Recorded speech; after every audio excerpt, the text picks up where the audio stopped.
She stands at the window before dawn, fingers resting on the warped wooden frame. The glass is already filmed with soot. She pushes it open, just a little, hoping for air. Nothing moves. No breeze enters. Only a heavier layer of what is already inside. Across the narrow court, a child begins to cough, not sharply, not in panic, but with the dry familiarity of something routine. The sound carries easily. There is no wind to break it apart. Above the rooftops, the sky is not dark with night, but dulled with residue, a low ceiling of smoke that does not lift when morning comes. If you stood still long enough, you could taste the city before you saw it. It settles on the tongue first, bitter, metallic, faintly sweet from damp cotton and coal. Then it presses against the lungs. Breathing is not impossible. It is simply resisted. And no one pauses to remark on it. This is not an interruption. It is the background. Only after this moment does the larger shape become visible.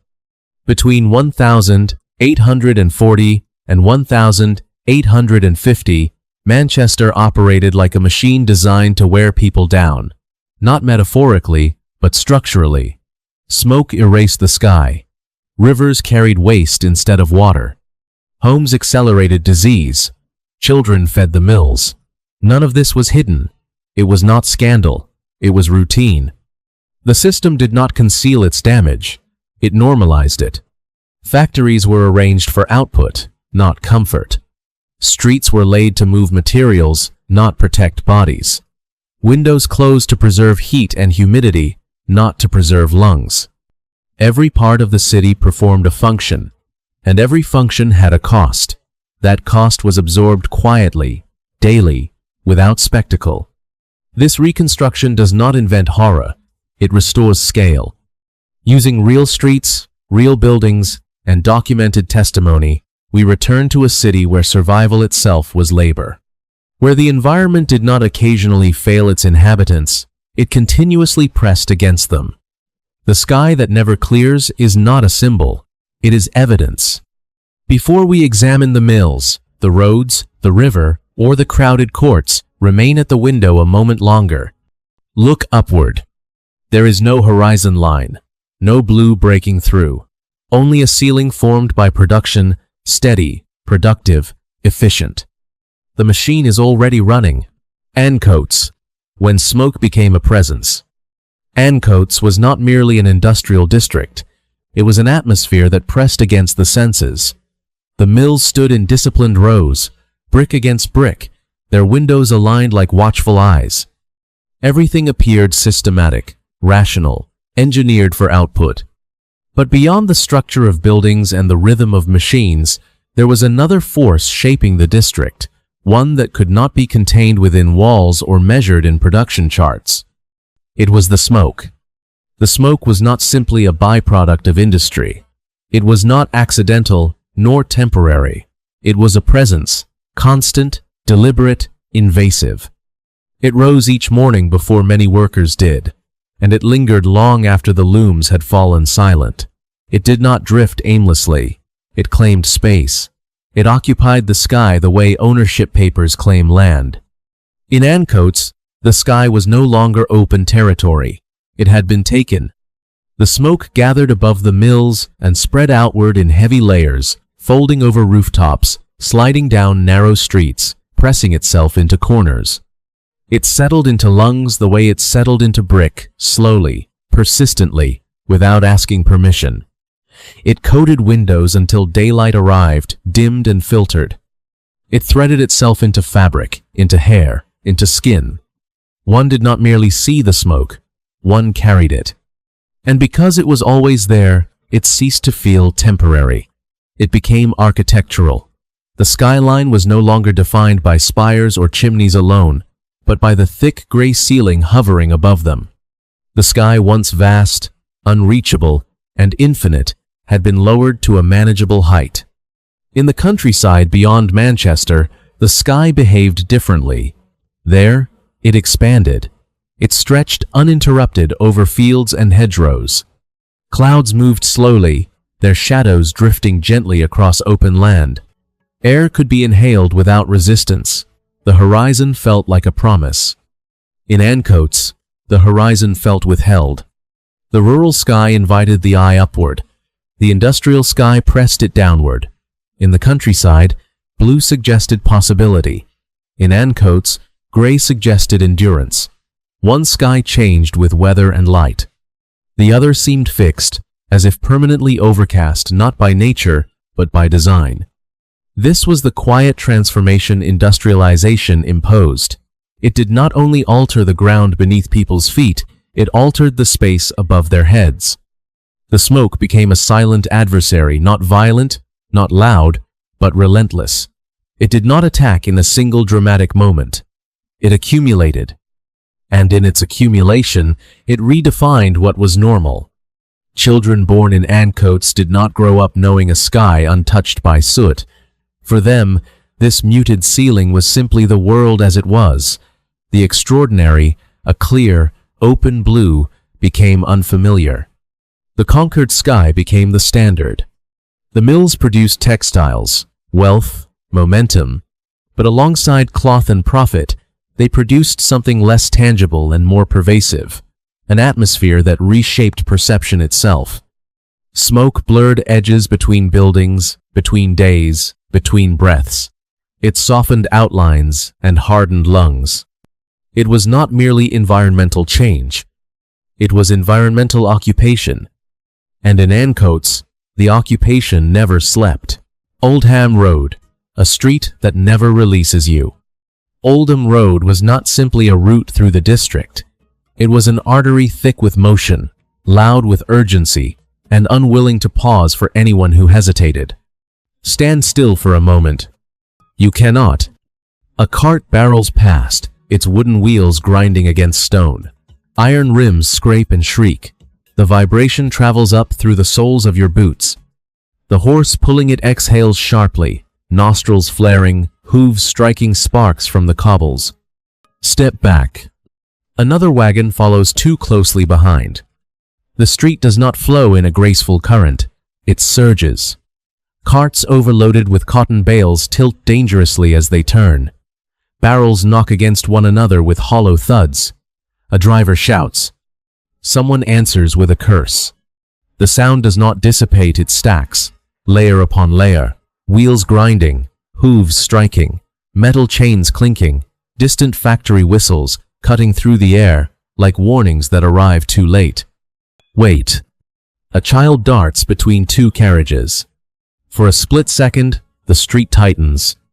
A wheel misses him by inches. The horse rears slightly, metal harness clashing. The driver yanks the reins. A crate slips from the back of the wagon and hits the ground with a violent crack. Cotton spills into the dirt. The child vanishes into the crowd as if swallowed. The traffic resumes. No one stops for long. Oldham Road was built of stone, but it felt alive, tense, reactive, impatient. Its surface was uneven, slick with mud in the rain and dust choked in the dry months. Every step required calculation. Every crossing was a negotiation with speed and weight. Stand in the middle of it. Feel the pressure. The air vibrates before you fully register the next cart approaching. The rhythm is relentless. Hooves, wheels, boots, shouted commands. Metal strikes metal somewhere behind you, a dropped tool perhaps, or a loose chain snapping against a rail. The sound rings sharply, then disappears beneath the constant grind of movement. There is no silence here. Only intervals. Even the gaps between vehicles are charged. You step forward, thinking you have space, and suddenly a hand grabs your sleeve, pulling you back as another carriage cuts across the road at an angle too sharp, too fast. The driver barely glances down. Efficiency outweighs apology. Oldham Road does not invite reflection. It demands reaction. Workers move along its edges like fragments carried by a current stronger than themselves. Some hug the walls. Others weave through wheels and hooves with practiced instinct. No one truly owns the space. Everyone is subject to it. The buildings lining the street stand rigid and immovable, but the road between them never rests. It pulses from dawn until well past dark.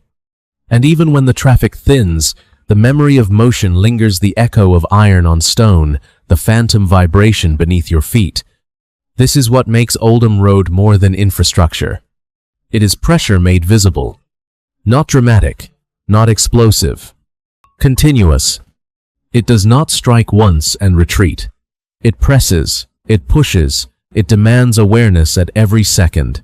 To walk it is to accept that stillness is dangerous, hesitation, costly, distraction, unforgiving.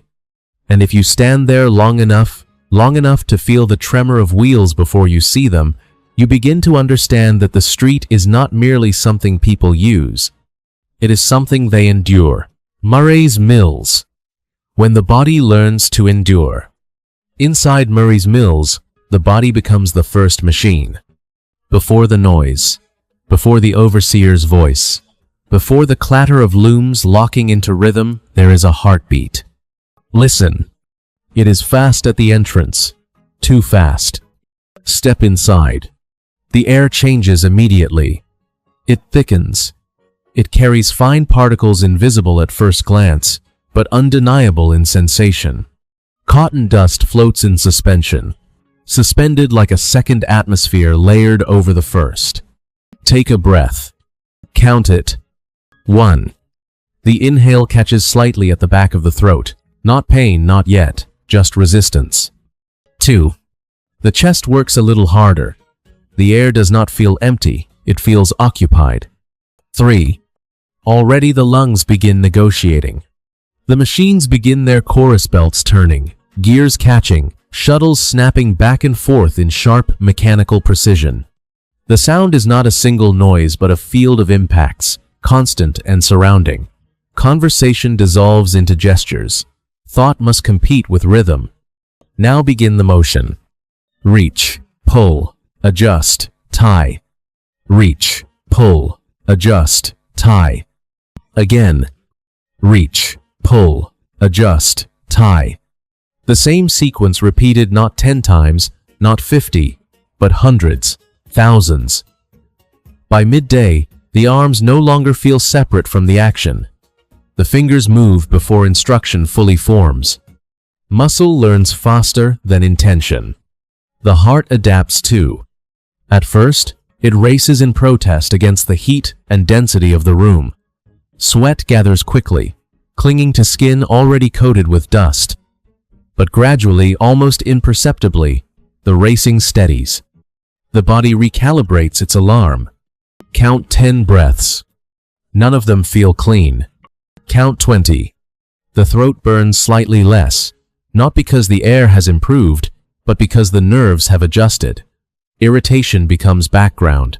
By midday, the throat no longer burns, it simply stops reacting. This is the quiet shift, the dangerous one. Coughing fits that interrupted the morning become shorter by afternoon. The eyes water less.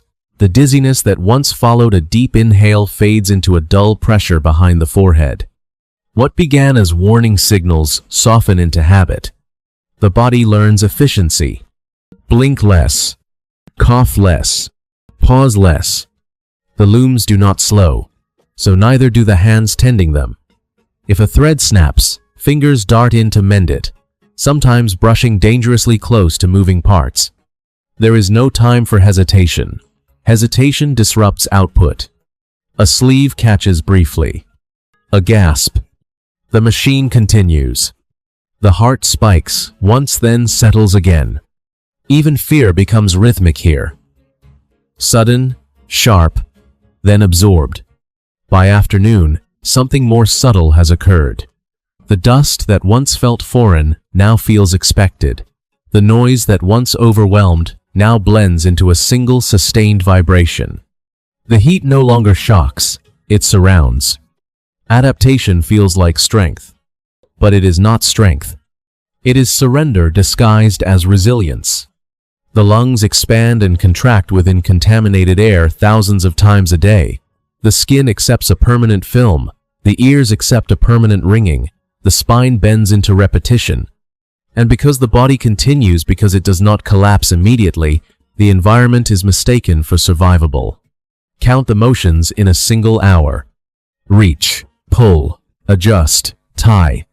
Hundreds. Multiply that by the day. Multiply the day by the year. Inside Murray's mills, the most profound transformation is not mechanical but biological. The machinery reshapes production, yes, but it also reshapes perception. Pain becomes ordinary. Fatigue becomes baseline. Breath becomes negotiated rather than assumed. The body stops asking whether the air is safe. It only asks whether it can continue.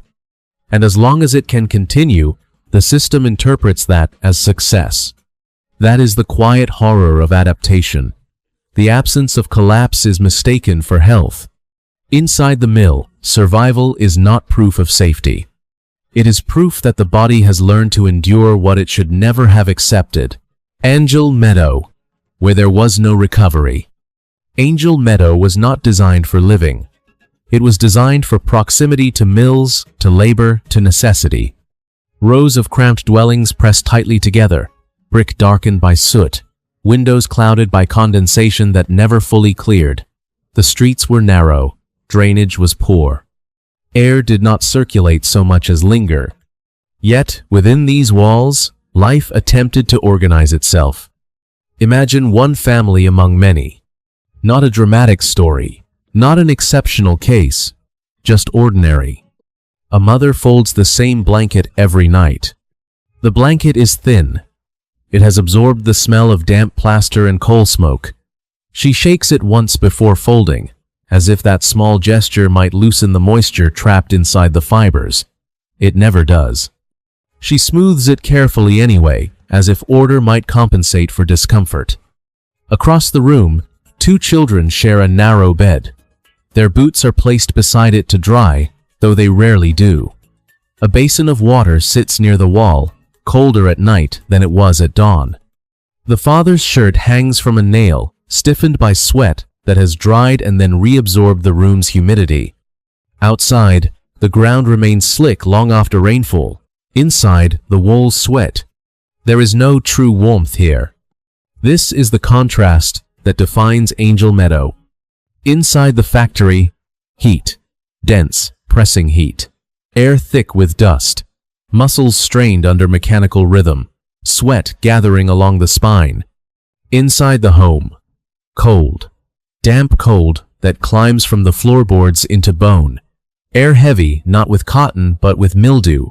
Blankets that trap moisture rather than repel it. The body never reaches neutrality. In the mill, it overheats. In the dwelling, it cannot fully thaw.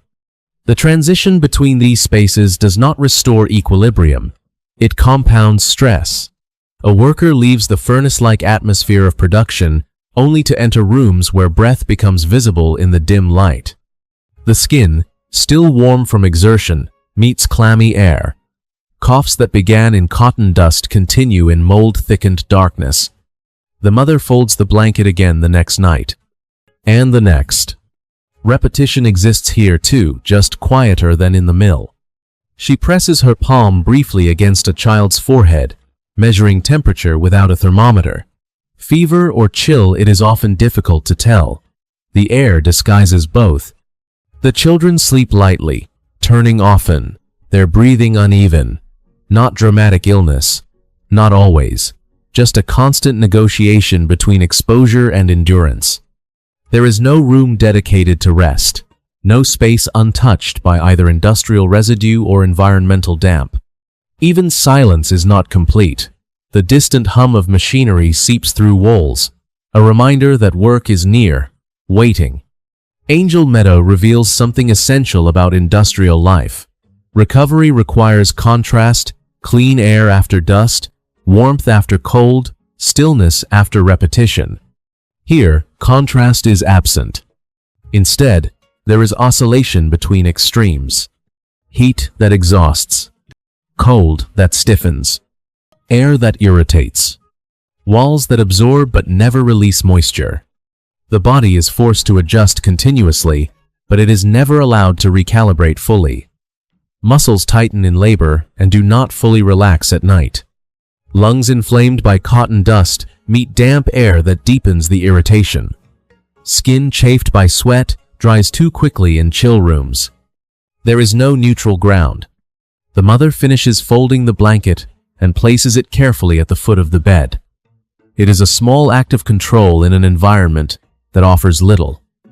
Around her, the room settles into uneasy quiet.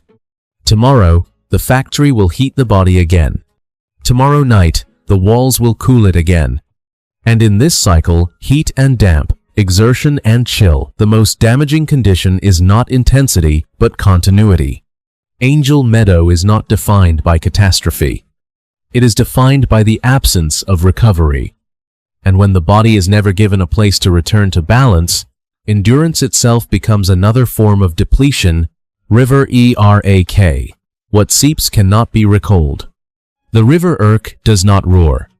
It does not announce itself with spectacle. It moves slowly, darkly, thickened by what has been poured into it. At first glance, it appears almost still, a surface dulled by residue, carrying a faint, sour smell that lingers before one fully identifies it. The current exists, but it is heavy, reluctant. The river does not attack. It seeps. It seeps into soil along its banks, turning the ground soft and unreliable. It seeps into the air, where dampness carries the scent further than the eye can measure. It seeps into wells, into hands lowered to rinse, into the unnoticed spaces between routine gestures. Contamination here is not an event. It is a process. First, the skin. A faint irritation along the fingers after washing. A redness that lingers longer than expected. Small cracks at the knuckles that do not close cleanly. The surface of the body becomes slightly more vulnerable, slightly more reactive. Then the eyes. A persistent sting, watering that blurs outlines. A dull heaviness behind the lids. Vision does not fail dramatically. It simply grows less clear, less comfortable. Then the throat. A scratch that remains after swallowing. Not sharp enough to alarm. Not mild enough to ignore. It accompanies speech. It interrupts sleep. Then the stomach. A tightening. A cramp that folds the body inward. Food that once settled easily now unsettles. Appetite shifts. Weakness follows not as collapse, but as reduction, less strength in the hands, less steadiness in the legs. Then the lungs. Breaths drawn near the river feel heavier. Not suffocating, not immediate, just weighted, as though the air has absorbed what the water carries. The river Irk does not overwhelm in a single moment. It accumulates. Day after day, the water receives dye, waste, runoff. Colors bleed into it, indigo, brown, rust red, until the surface reflects almost nothing of the sky above. Fish diminish quietly. Vegetation along the banks yellows and thins. No explosion marks the change. No single day can be identified as the turning point. Instead, there is gradual surrender. Children play near the banks because there is nowhere else. Hands skim the surface. Shoes sink slightly into mud that was once firmer. The smell becomes familiar. Familiarity becomes acceptance. The body adapts here as well. Rashes fade into scars. Eye irritation becomes routine blinking. Stomach pain becomes episodic rather than alarming. Weakness becomes tiredness. The river does not need to be violent. It only needs to be constant. What makes the river Irk dangerous is not visible force, but quiet persistence. Contamination travels where the current travels. It enters through contact, through inhalation, through repetition. The process cannot be reversed in a single gesture, because it was never caused by a single gesture. The river does not attack. It seeps. And what seeps into soil enters crops. What seeps into air enters lungs. What seeps into habit enters life. Stand by its banks long enough, and you begin to sense the slowness of decline, not dramatic illness, but diminished vitality. Skin slightly rougher, eyes slightly dimmer, stomach slightly weaker. Breath slightly shorter. None catastrophic alone. Together, cumulative. The River Irk does not devastate in a moment of spectacle. It erodes. And erosion, once advanced far enough, does not easily retreat. Little Ireland. When survival crosses a line. Little Ireland was often described from a distance as crowded, unruly, prone to disorder. Statistics recorded thefts, reports mentioned fights. Officials spoke of decline, of moral weakness, of criminal tendencies gathering in narrow streets. But statistics do not show sequence. They show outcome. Walk through Little Ireland at dusk. The streets are tight, the air damp, the buildings leaning slightly toward one another as if sharing the weight. Light escapes from doorways in thin lines. Conversations happen close to walls, not in open squares. Movement is quick, purposeful. Nothing theatrical. Nothing grand. A boy stands near a corner, holding a small lump of coal in both hands. It has been taken not from abundance, but from excess spillage near a yard. Across from him, a woman unwraps a piece of bread from cloth that has been folded and refolded many times. They do not speak loudly. A glance. A pause. The coal changes hands. The bread does too. No contract is signed, no receipt exchanged. A transaction of necessity. Is this theft? Is this trade? Is this crime? The answer depends on where one stands. Inside Little Ireland, legality often felt secondary to immediacy. Hunger did not wait for wages to stabilize. Cold did not pause for policy reform. When fuel ran out, rooms did not become symbolically colder. They became physically unlivable. If hunger breaks a law, who broke it first? The act of taking coal from a yard may be recorded as theft, but the conditions that made fuel inaccessible are rarely recorded with equal clarity. A loaf exchanged for warmth may be counted as illicit dealing, but the absence of affordable provisions rarely appears in the same ledger. Crime here was rarely extravagant. It was incremental. A missing tool. A handful of cloth. A portion reduced from a shipment that would not visibly suffer from the loss. Each act small enough to rationalize. Each act large enough to matter to the person committing it. This does not romanticize wrongdoing. There were moments of violence. There were acts born not only of need but of anger, resentment, desperation accumulated beyond containment. Overcrowding compresses more than bodies. It compresses temper. Noise exhausts patience. Uncertainty shortens restraint. But even aggression has context. When privacy is scarce, when work is unstable, when illness circulates easily and rest is limited, the margin between composure and eruption narrows. A dispute over space becomes a fight. A debt unpaid becomes a confrontation. The line between self-defense and offense blurs. Adaptation takes many forms. Some wake before dawn to secure day labor. Some share rooms beyond capacity. Some negotiate, barter, exchange. Some take. The moral landscape of Little Ireland is not flat. It is layered with pressures. Law defines boundaries clearly on paper. Survival tests those boundaries in practice. The boy with the coal does not look like a criminal. He looks cold. The woman with the bread does not look like an accomplice. She looks responsible for someone who must eat. Neither appears triumphant. Neither appears proud. Their exchange is not rebellion against order. It is adjustment within constraint. Little Ireland reveals something uncomfortable. Morality shifts under pressure. Not because principles disappear, but because circumstances rearrange priorities. When resources contract, choices contract with them. To judge from outside is easy. To endure inside is different.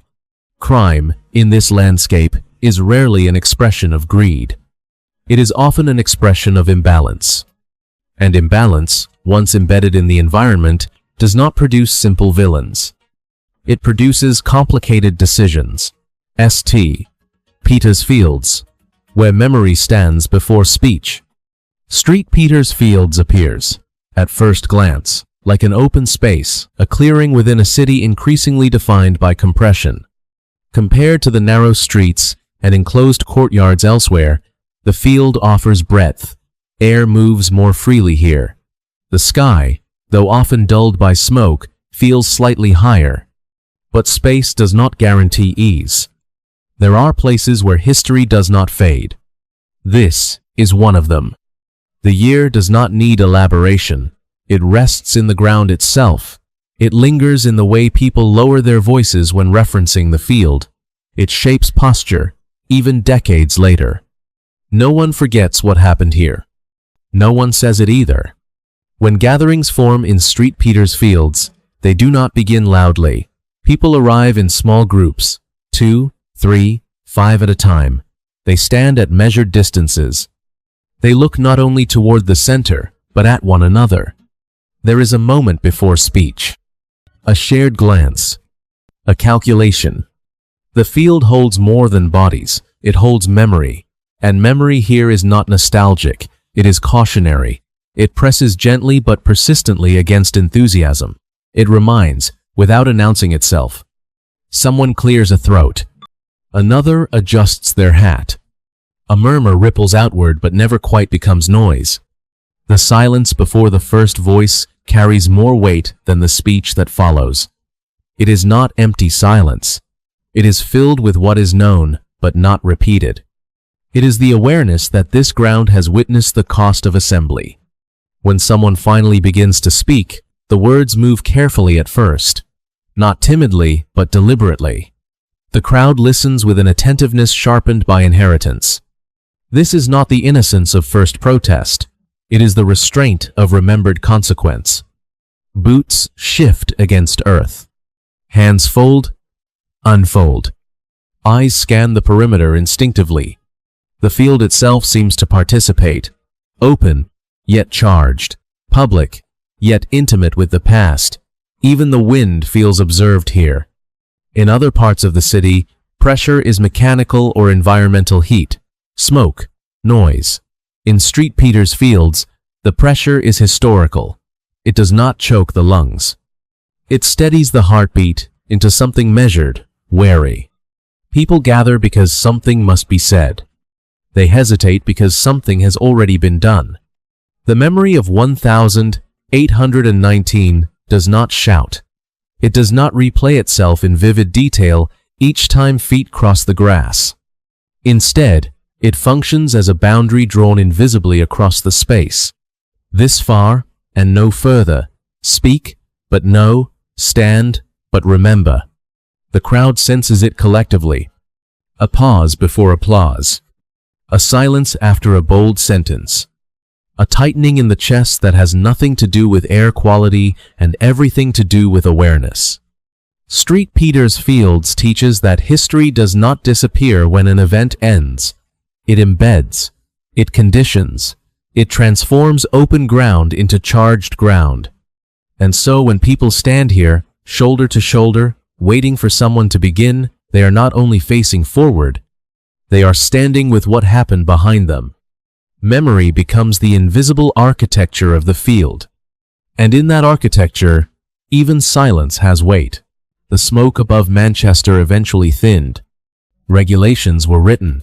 Technologies improved. Rivers were treated. Housing was reformed. The skyline changed. The mills fell silent or became museums. What once felt permanent proved, in time, alterable. The smoke has lifted. But the pattern remains. Industrial Manchester teaches more than the cost of early capitalism. It reveals something structural, something that repeats in different forms. Growth announces itself loudly. Jobs, expansion, innovation, speed. Consequence accumulates quietly.